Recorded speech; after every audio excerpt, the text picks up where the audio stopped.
ఒక మంచి కథ చెప్పుకుందామా? అది కుందేలు పనిన ఉపాయం. ఒకరోజు కుందేలు భూదేవిని రూ. 1 అప్పుగా అడిగింది.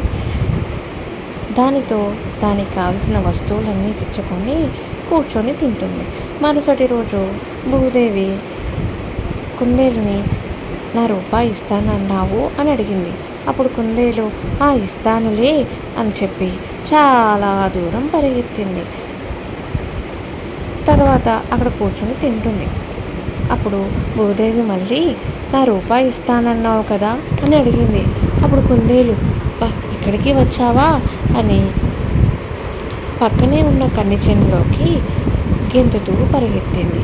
ఆ పరిగెత్తే క్రమంలో కంది చేను కంటిలో పుచ్చుకుంది. అప్పుడు కుందేలు తన ఒక కంటిని కోల్పోయింది.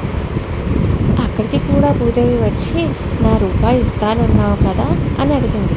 అప్పుడు కుందేలు ఉపాయంతో నువ్వు ఇచ్చిన కుందేలుకి 2 కన్నులున్నాయి కదా అని అడిగింది. అవును అంది భూదేవి. మరి నాకు ఒకటే కన్ను ఉంది అని అలా తప్పించుకుంది.